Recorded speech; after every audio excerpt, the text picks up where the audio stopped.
So today we'll talk about how basically as a startup or a funder, most of you will want to find some investment. So I thought it would be a good opportunity to have a panel discussion with people who are in the investment industry. They are part of a venture capital fund or they are building one. So it'll be a good way for you to understand what they are looking for and their perspective.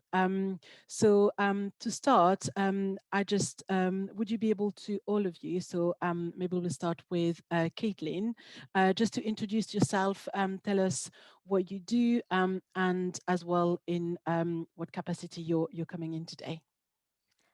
So hi, I'm Caitlin. I am a postgraduate student at Queen Mary, and I'm doing my master's in international financial management. But I'm also one of the student investors on our new student investment fund.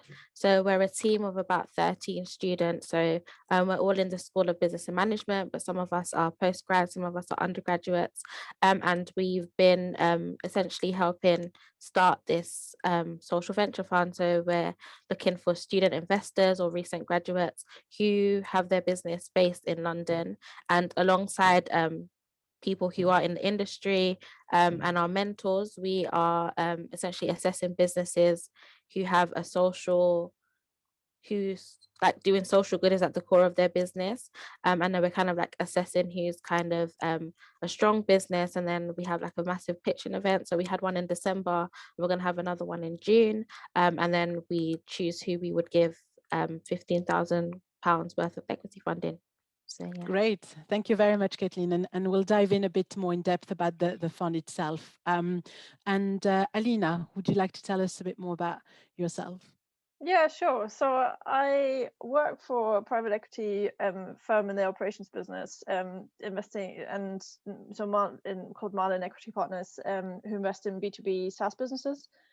But the combination of private equity and tech basically means that I can go a whole week without seeing someone who's not middle-aged white male. And so I decided to do something about it and have started a small fund with an ex-colleague and now partner of mine, investing in female-led businesses in the impact space. So we're still very early stages with that, figuring out sort of what our path is. But it's so it's a bit of balance there between the two. Great. Thank you very much. And we have as well Matteo. Matteo, can you tell us a bit more about yourself? Sure, I'm Matteo Scarabelli. I work at Elmax, which is a firm specialized in corporate innovation. So I currently lead the insight work, which includes scouting deals, the data, and the investment. And to the investment arm, we've invested in 40 startups, mainly at angel pre-seed stage over the last 6 years, with a focus on B2B and enterprise technology software companies mainly. Okay, great. And last but not least, Saka, would you be able to tell us a bit more about yourself? Hello, I'm Saka, and I'm a VC scout for Backed VC.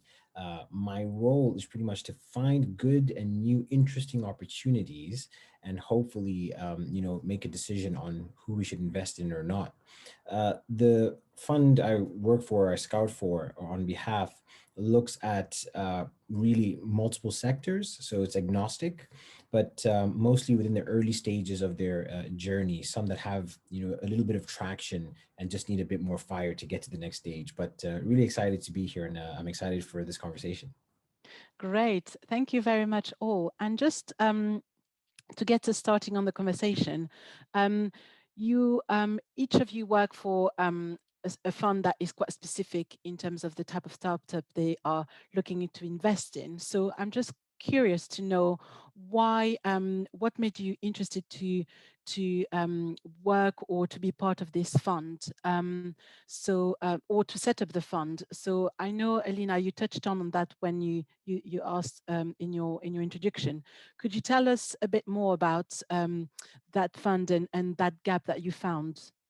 Yeah, sure. So, I mean, I think most people will be familiar with the stats that about 2% of venture capital funding in the UK goes to female-led businesses. So there's clearly a big gap there. And then I suppose the impact side, we also all know what state our environment and our society is in. So I think it's just sort of the two big problems that for me just sort of came together logically. And I think there is a growing interest in the impact space in general, and there's funds popping up left, right, and center. So I think it's really good timing to invest a bit more money in the space and enable all of the great businesses that are out there trying to make the world a better place. Yeah, no, definitely. And I guess, Caitlin, the fund that you're part of is a bit of the same in terms of it might not be about the gender of the founder, but it's very much about the impact and the social impact that's happened there. Can you tell us a bit more about the fund itself?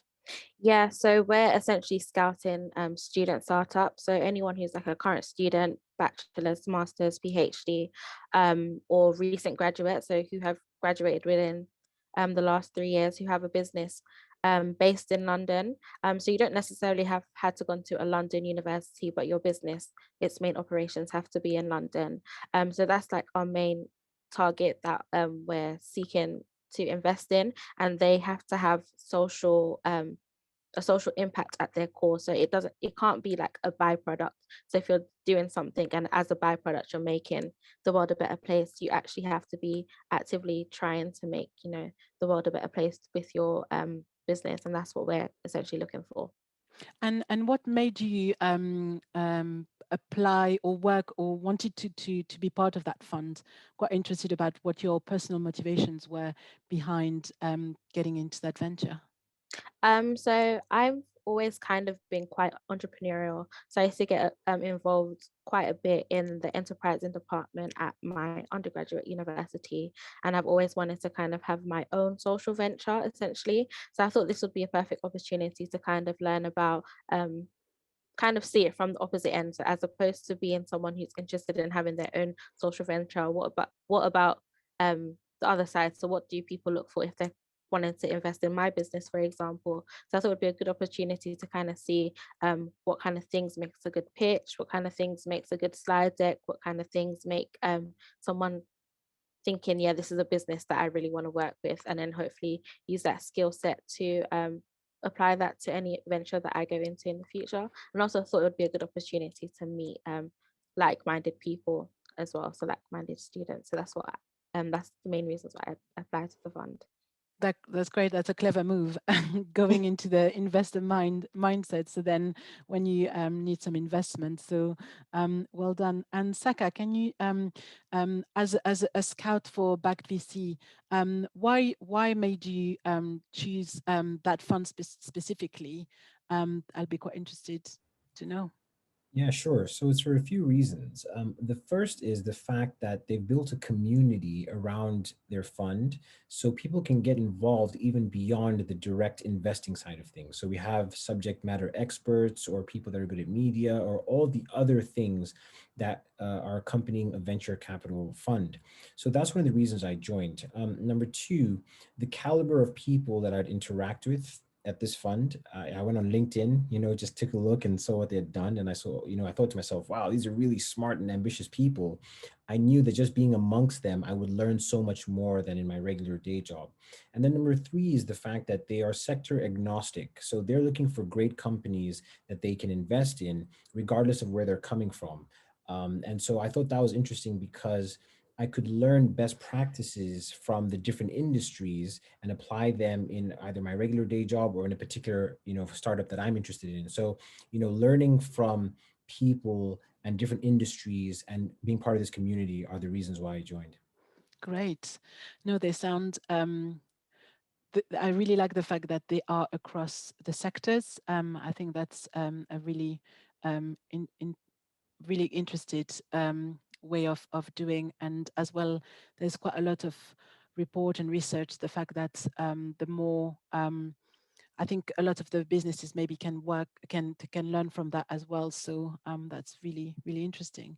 And Matteo, I guess the tech side of things, what made you start thinking about, okay, I want to work more in that side of the in that branch of his investment?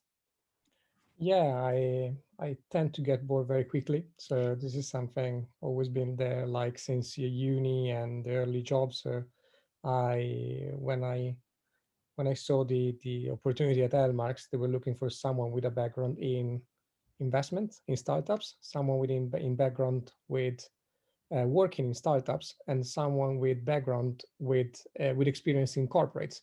And I had the three of them. So like because I kept jumping, kind of exploring how the big corporate were working, doing angel investment in early stage businesses and so on. So that was the perfect match for me.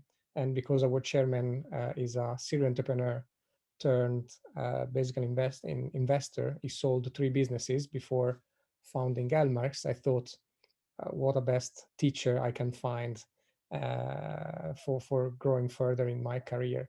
And because we're specialized in B2B enterprise software, similar to Saka, we're sector agnostic. So I can see a broad spectrum of technologies from insurance to automotive to retail, aviation, any sort of technology. So this is super exciting to me, and I find the venture capital industry to be uh, an unique learning opportunity for me. Not only it's fun, but it's also you learn a lot every single day. So Great. And I guess I think my next question, and whoever wants to start um, to answer it, is what are you looking for, or what's the fund that you're working with, or when you're investing, what are you looking for into the startup? Or it could be the startup as a whole, or it could be in the entrepreneur. So I don't know who wants to start answering. I can take it. Saka, yeah. Yeah. So backed is very much about, in fact, the name comes from backing founders. So that's the first thing you look for. At the beginning, it's just an idea for the most part and the people that are behind it. So, number one is the founder, and specifically the traits that we look for there would be A, are they intelligent? So, are they able to, handle a lot of different cognitive tasks? Number two, are they aware of where their strengths and their weaknesses lie? Because when you're a founder, eventually you're going to have to hire people to help you with your weaknesses, right? But if you don't know that, then you can't be a good founder or CEO or whatever it is. So that's on the founder side of things. And then the other things that we look for, I'd say, are number two, the strength or the opportunity in the market for that particular solution. So if you're creating a company that's going after a market size of 1 million or 2 million, it's not that interesting. It can't really scale. But if you're going after a market opportunity that's huge and that has little competition, then that's an interesting area to play in. Those are roughly the three things I'd say. So the founder themselves, the size of the market they're going after, and then ideally in a picture perfect world, if there's little or no competition in that space, so that whoever we're backing is the horse that wins ultimately, and that's a trifecta that makes it really easy to invest in.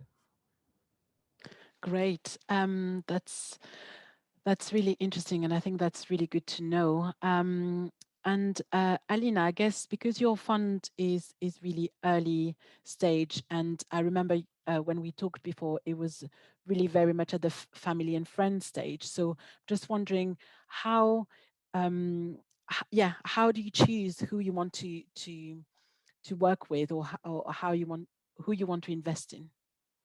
Yeah, so I definitely echo what Saka said about the founder, because especially the earlier the stage, the more important the founder, right? The more important that you have faith that they will make it work, because there's going to be issues and hiccups along the way, and you want someone who can work through them. And I think actually when you have more than one founder, that can help sometimes, not just to get funding, but also to for a little bit of helping each other through these situations. The other thing, and I think this is sort of slightly different for us, because in the impact space, I guess it doesn't necessarily need to be a $1 trillion market, right? These are not businesses that are looking for world domination in a lot of the cases. So it's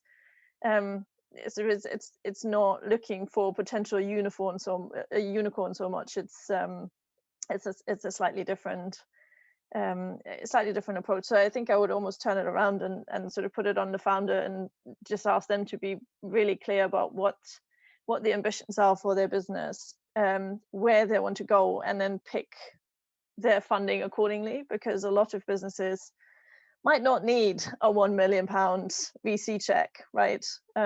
So I think it's really about what you're trying to do with your business and where you're trying to take it. Yes, that's really interesting in terms of the fact that do you feel, and feel free to pitch in, do you feel, because you talked about a little bit, it just reminded me of the vision. Do you feel like you need the funder to already have a vision of where this their social enterprise or their company wants to go, or is it something that is not that important? Because you touched on the fact that even they might have a team, or but they it feels like they need to be quite clear on what they want to achieve, I guess. Yeah, I think I would call it a purpose rather than a vision, because I think the business might change, right? And we've all Yeah, seen it over the last year. People have started out creating one business and then have had to turn it into something entirely different. But I think where you have a founder that has a purpose and actually is driven by that purpose, that makes a massive difference. great. And Caitlin, I guess you're in the similar sort of space, talking about social impact. So, and you already had one round. So, what were you looking for within the venture that came into competition? And actually, the winner of the fund, what was the difference between them and the others? Um, so I would definitely kind of echo what has been said before. So aside from, the criteria that they have to be like a recent student and stuff like that, we also had to kind of like look at the person or look at the team and kind of like what do they have that makes them right for the job? What do they have that kind of makes them the right people to kind of like push this forward? So that was a big thing that we had to consider. We also had to consider whether they're um like within what space do they have like an advantage in terms of like do they have an advantage in what they're trying to bring forward? Do they have a lot of competition? um do the does their thing really have a good social impact, or is it kind of like the impact is not as clear? So a company that had a clear um social impact was kind of the companies that had the clearest social impacts were the ones that were put forward. And then we also looked at whether this is something that could really go far. So is it something that can be sustainable within itself? Can it kind of grow? And then the company that won the first round was they're called Biofilica, and they're actually on our page. So if you like looked on our LinkedIn or our Twitter, we have a bit about them, and they're a company who's trying to make like more sustainable leather and stuff like that. And the reason why I think that they won was because they had a clear mission as to what they wanted to do, and they had like things to show us that they are willing. They're not that they're willing, but they're able to kind of take their business quite far. And they were very passionate essentially about what they were doing, and I think that's kind of why people were swayed to vote for them. Great. Thank you very much. And Matteo, I guess the company that you work with maybe are at just a later stage. So just wondering what makes makes you and the fund invest in them. Yeah, actually, the stage of the company we collaborate with is varies a lot. So we Okay. even invested a lot, frequently we invested at pre-seed stage. So, I mean, before they had the first clients. And for this reason, so one of the key aspects we look at is what impact their solution can have on a corporate business, because usually if so they have to move the needle for the corporate. So if it's just like an incremental improvement of zero nothing percent, it won't be impactful for the corporate to consider it.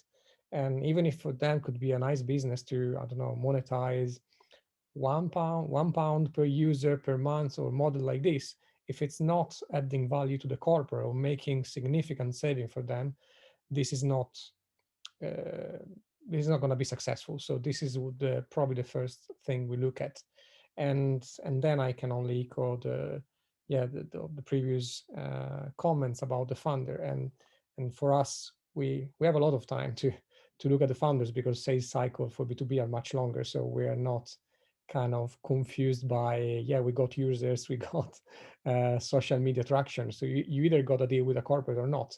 So we look at the founders, how they pitch their how they sell actually their product, and so any indication of market interest can be even a trial or a POC with a corporate. That's for us the key indicator for what we look at when we want to consider them for an investment. Okay. And I guess once you've sort of scouted them, I'm just quite curious in terms of you come to then the pitching.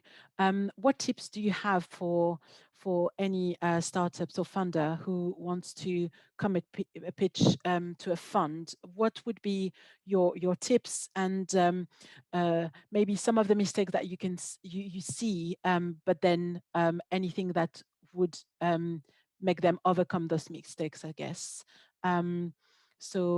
Saka, do you want to start off? I don't know if you're so much in that because you're scouting them, but do you have those sort of tips that you would give to startups and entrepreneurs? Yeah, 100%. So the first is you have to know your space really well. That goes without saying. It's not enough to just have a solution, but know how that solution compares to how current customers are solving that solution. So know your space really well. Number two is have a good grasp of your numbers. So what is your early traction? What are the KPIs you're going to measure against? All those types of things. If you don't know that, then you can't really run a business. And then number three, I think, is just um, being clear in your communication, because it's one thing to have a great idea or a great business, but it's another thing being able to communicate that with investors or other people. So whether it is being succinct in the message you're trying to get across, making sure that you're hitting the right points, but your clarity of messaging, your body language, all those different things factor into you being an effective communicator. So if you can't convince me as an investor, I feel like you're going to struggle to communicate your value proposition to other people as well, or your customers. So that's roughly what I think. Great. Any other sort of things that you want to, because I couldn't agree more. Knowing your numbers, I think it's one of the thing. But anyone else would like to add in terms of the tips, especially when you pitch to an investor? Yeah, I would like to add something. I would like to add that I think you should try and find the right balance between ambitious and honest, because I think realistically, all the people who are looking at your pitch will be looking at dozens, hundreds of pitches every day, week, month, right? So I I think there is, like Saka said, that it's good to have a big market that you want to go after. But if you're putting in some crazy numbers and you can't really back them up, and you haven't proven that customers will actually buy your product or your service or whatever it is, um, I think investors will see through it really, really quickly, and then you will struggle to explain why your idea and why your numbers are actually reasonable. So I think getting it right, and also some of the conversations that we have with the very early stage businesses. I don't expect you to have everything figured out. I don't expect you to have the answer to everything, and I know you probably don't. And I think it's very clear the more pitches you look at where people are bullshitting, where people are telling you the truth about having thought through something. So don't try to bullshit your way through the pitch, because the investors, they will know. They see too many of them to actually buy stuff that's not credible. Thank you so much. Yeah, I think it's finding that balance, but yeah, honesty is a good quality. And Saka said before as well, is effective communication, and it's actually how you communicate and how you portray you as a founder and your business. Caitlin, because how was the? Can you tell us a bit more when you had that round about pitching? Tell us about what makes what was the difference between a good and a bad pitch, I guess, for your fund and your competition?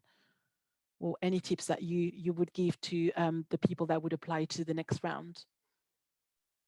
I would definitely say what kind of made different businesses stand out was their delivery, because we went through quite a series of different rounds prior to selecting who we wanted to be in the finals. We already knew that all the companies that were in the final had the potential to be worthy of the investment, essentially. So they were really, really good companies. They were really, really strong on their financials and how they were planning to grow and stuff. So it essentially boiled down to their delivery. So how passionate were they about it?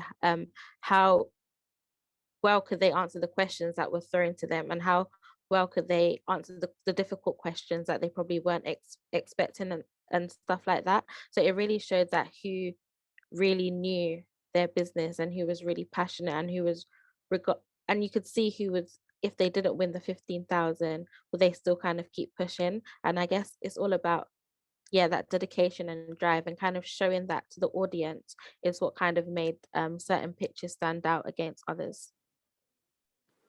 Thank you very much. And Matteo, do you have anything sort of to add in terms of pitching and what makes you choose someone into investing in that way, I guess?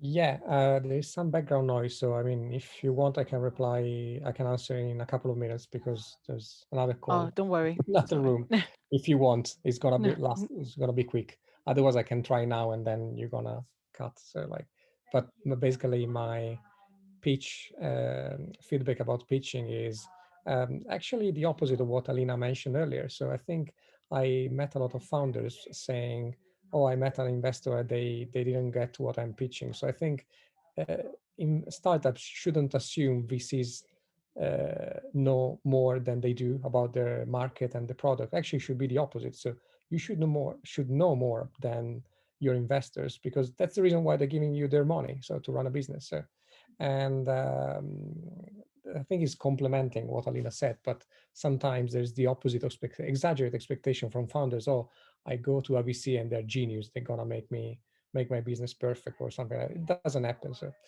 and the other feedback is about assess who you're pitching to, because typically entrepreneurs see investors as simply as money, but the reality is this is just being naive, because each investor is pretty much unique in terms of how much money they're willing to give you, in terms of sector they look at, in terms of stage, in terms of governance they're going to ask you, in terms of value they can bring to the table. And so do your homework and kind of mm, understand who you're pitching to.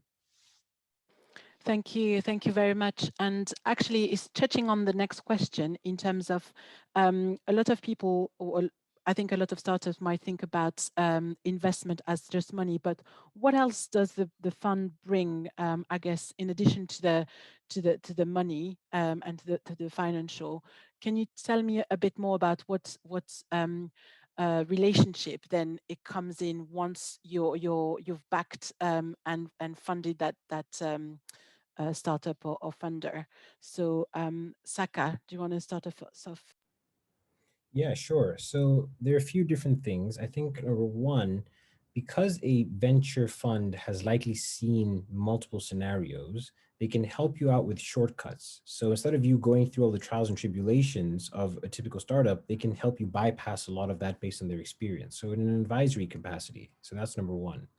Number two, I'd also say in terms of the network, here at Backed, there is a sort of community. So there are subject matter experts that you can lean on, or people in their larger network of the VC that can aid you in some way, shape, or form. So that's the second thing.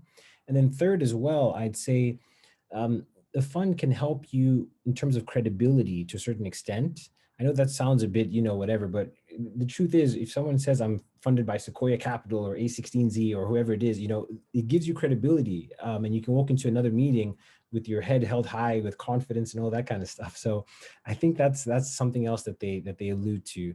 And then really quickly at the end, um, it depends on the kind of startup, but regulation and things that are not in your periphery. So you might see from a very myopic view, I'm solving this customer pain point, but there's a backdrop or a context in which you operate. And so things like the regulatory environment or grants and things like that, all the other things that the entrepreneur doesn't have time to get to because they're solving this problem, VC can typically help out with those other things as well. Great. Yes. And I think that's great to know in terms of it's not just about the finance, but you've got the advisory and the other things. Anything else in terms of I guess Kathleen, do you know, can you tell us a bit more about yes, the winning startup gets the £15,000, but what else? What is the support package I guess that the fund brings? Um, well, because it's quite a new fund, I guess for the most part, they're still kind of like sculpting it.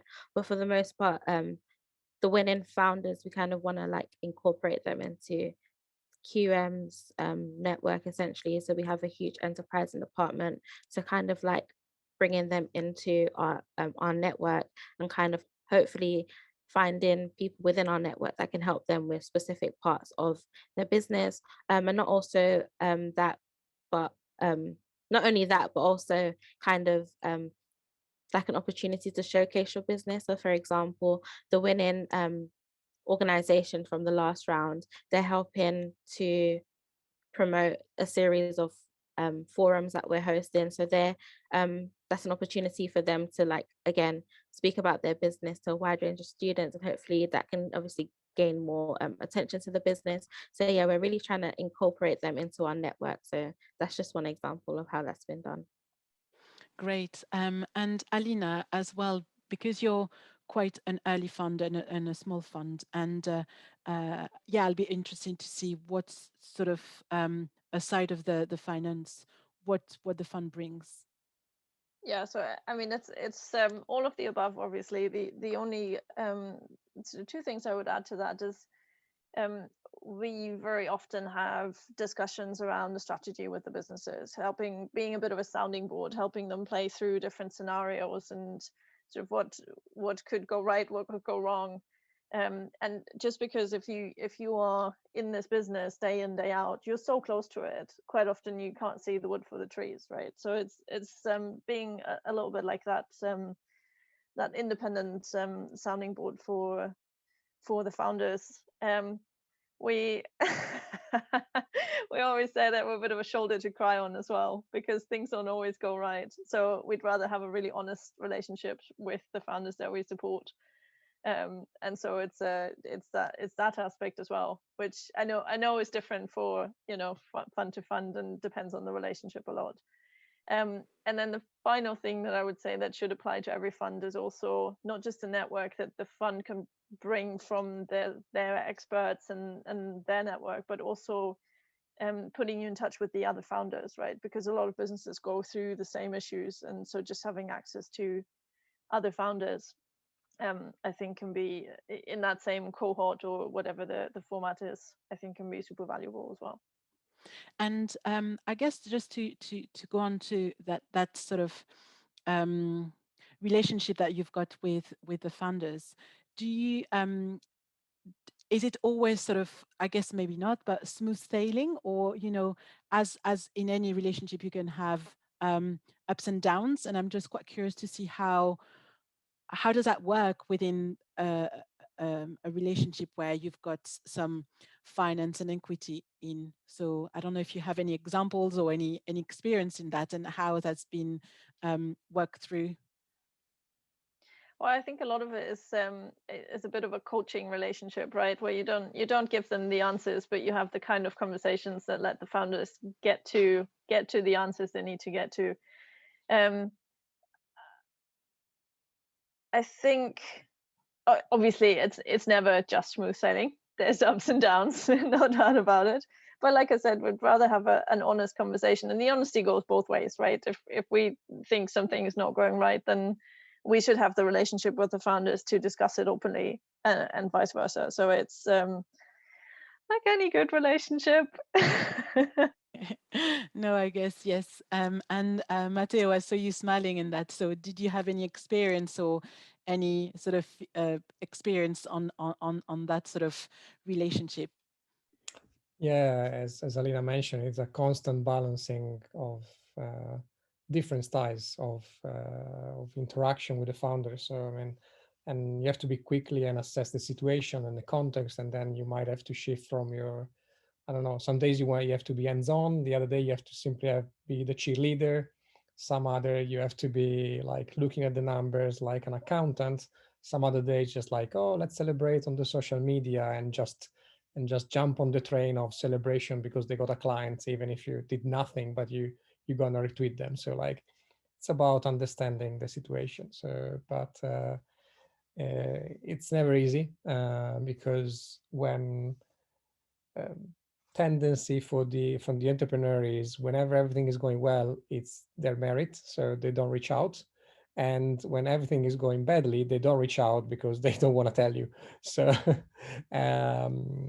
so the investor role is also balancing. I mean, being in constant contact with the founders, so you know when things are going so and so, and trying to anticipate the times and trying to anticipate the worst scenario and understanding when they're simply everything they're silent because everything is going well, or when they're silent because everything is just like, okay, we're running out of cash, we need to fundraise in 3 weeks time and we did nothing. So so it's all about communication in the end.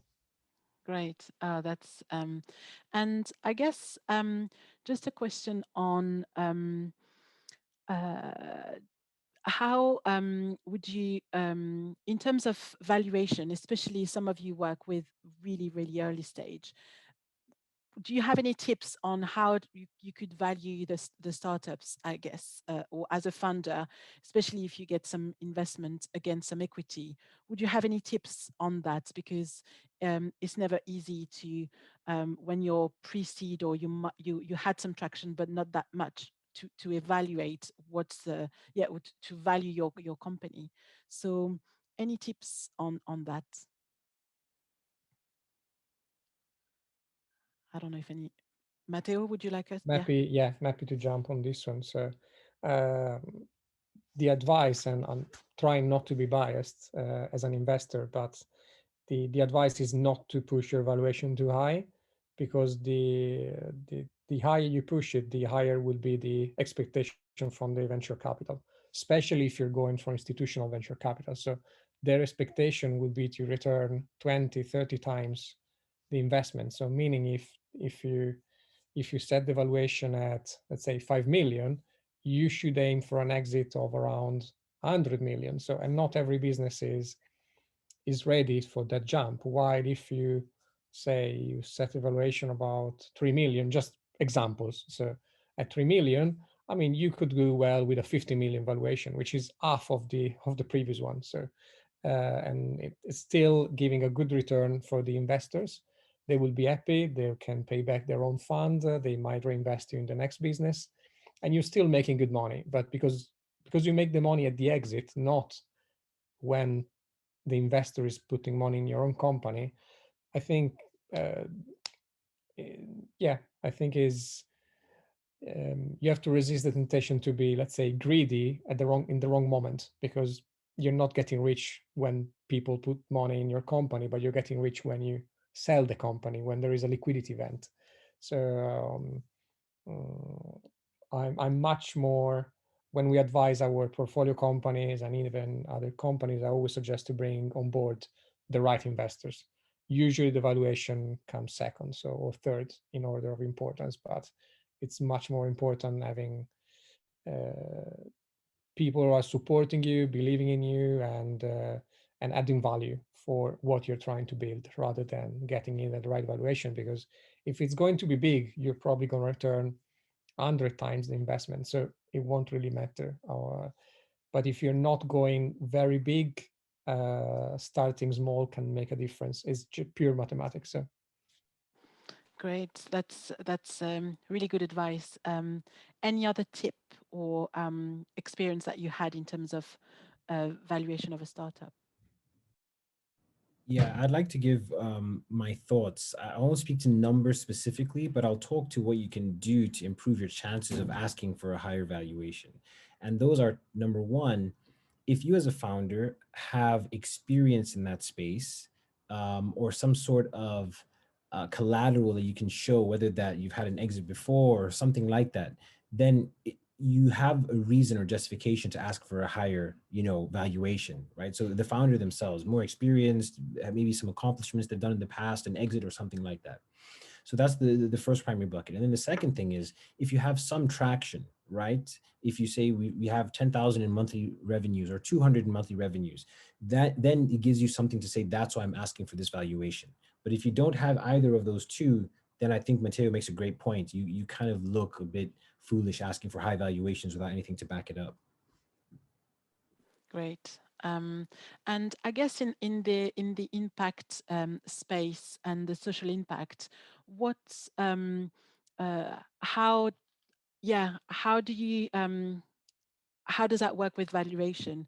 Quite interesting to hear your thought in that space. Is that for me or Caitlin? Go on, Okay, Alina. I'll go. I'll go. So, um, couple of points. So, it's some of the businesses that we are working with are obviously um, so early that it's really difficult to demonstrate traction, etc. So, actually, we're turning this approach slightly on its head and are actually looking with the businesses at how much money they need to get them over the next whatever it is, either it's a period of time or product launch or whatever the situation, right? And then looking together with them at funding models of how we can get there. And it's so we're trying to take a slightly different approach in that it's not sort of what you get with some of the accelerators, 30K for 8% or anything that's sort of very fixed. But we're trying to work through with the funders um, to see basically what's sustainable for the business in terms of the financials and what the business can afford, what can they live with and feel good with, because equally giving up 8% of your baby might break your heart. And then also the other thing that I think is super important is the way a lot of the traditional financing is structured is it incentivizes you to have a quick exit rather than build a sustainable business that can grow in the long term. Um, so there's sort of we're looking at the moment at different funding models that incentivize you for growing your business sustainably rather than looking for a quick exit at whatever 100 times in 3 years, and then the business doesn't exist anymore in five. So it's a very, very different approach, and I know it's very unconventional, but we're just working through sort of different ways of working with the founders there to find something that actually works and benefits everyone. And it's, sorry, just one final point, is sort of balancing a little bit the financial returns with the environmental and the social returns. So it's not purely financial focused, it's trying to get that balance across the three. No, but that's really interesting to have, to look for different models, especially in that space. And Caitlin, I don't know if you know the ins and outs of the the valuation. Do you know how it works for the social venture fund, or how does that, or is it something that you look after as a student, part of the fund, or just quite curious if you touch on that side. So because we're a student fund, ours is kind of different. We're trying to make it as student friendly as possible. So I'm not entirely sure the ins and outs of how it works, but I know for the most part, we kind of like take a valuation based on if they had to get further funding. So if they get further funding, then whatever that investor is going to value the company at is what we take as well. So that kind of like reduces, I guess, our stake in the business. However, if they say, for example, in we give, say for example, we give them maybe a 6 to 12 month period to kind of like get further investment. If say they don't get further investment at that particular time, then there's going to be kind of like a valuation, like a reevaluation of the business. Or if they get investment past that time, then our stake will kind of increase a bit more in the business, just because we came at a riskier time a year and a half ago, if that makes sense. So it's all based about how like other business, other like venture capitals will value that particular business, if that makes sense. Great. Thank you very much. And I guess time has gone really quickly and we're coming to an end of our discussions, but just wondering if you had any either last tips or words of advice that you would give to someone, a founder, or what would be the one thing that you want them to remember and to really think when they're approaching a fund. Um, so Saka, do you want to start us off? Yeah, sure. I'd say, if I could, two things, but the main one is less is more. Don't go in there saying that you're all this, blah, blah, blah. I think Alina hit the nail on the head. Just go in there being honest, being humble. Don't try to overcomplicate things, because the VC might not even know what you're talking about. So just less is more. Don't try and be too much, right? Keep your slides simple, straight to the point. You don't need a million different stats about this and that. Just be simple and clear. So I think that's the major part of things. Um, and then the second thing, which I think is really important, and I'd like people to leave with, is look, you can create financial projections because everyone loves to look at an Excel sheet, right? But depending on how early a stage you're in, those are projections and the reality might be very different. So don't get too hung up on, oh, we're going to be 50 million, 20 million. Like, don't, it's not only about the numbers, right? If you can project from now until 100 years time, that might not be the case. So don't get too bogged down in those things. You still might not have found product market fit and all those types of things. So those are my big takeaways. Thank you very much. Matteo, any key takeaways? Yeah, probably just an extension of what Saka just mentioned. I think if you want to go to pitching an investor prepared, try to know your numbers.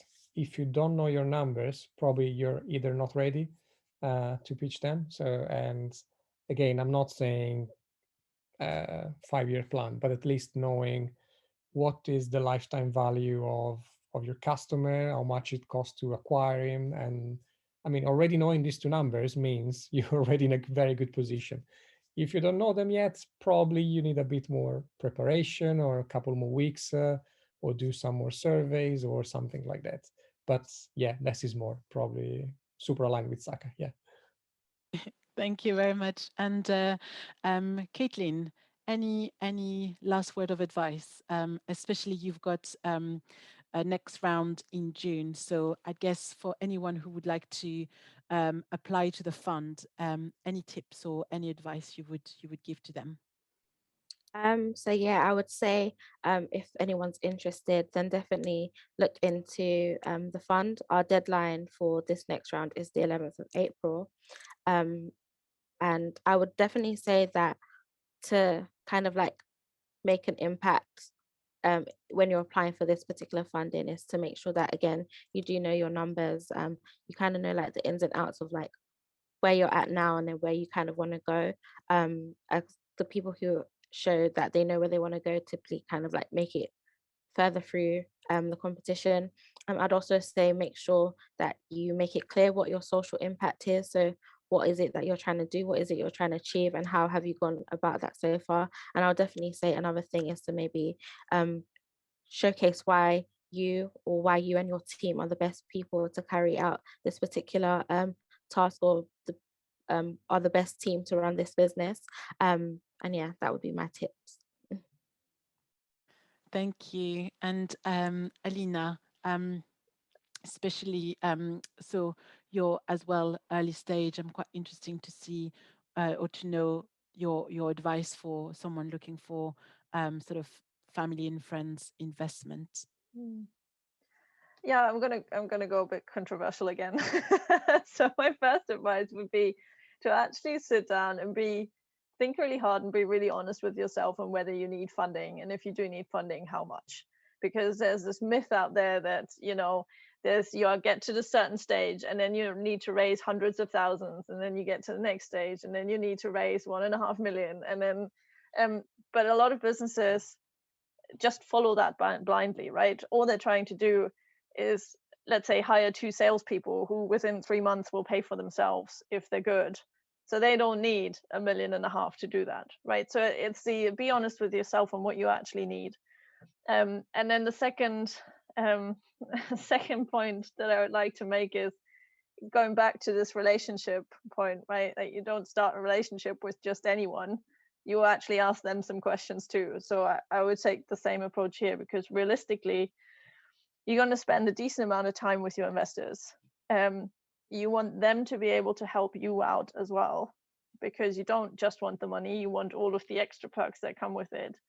You're probably going to end up having some tough conversations with them. So you might as well pick someone that actually suits your business, that you think you can work with, and sort of very, very best case, or have a friendship type relationship with, that you can actually be honest and have conversations. And it's not that we never hear from them, because maybe things are going well, maybe things are not going well. You can pick up the phone and you can discuss stuff. So it's like, pick your investors too. It's not just a one-sided situation. Thank you very much. And it just reminds me, because we are part of careers, and it's something that we say as well to the students. And I guess it's the same in business. Is you, it's not just about you looking in, but it's as well about that relationship. And sometimes you can say no if you don't feel like it's not the right person or the right fund.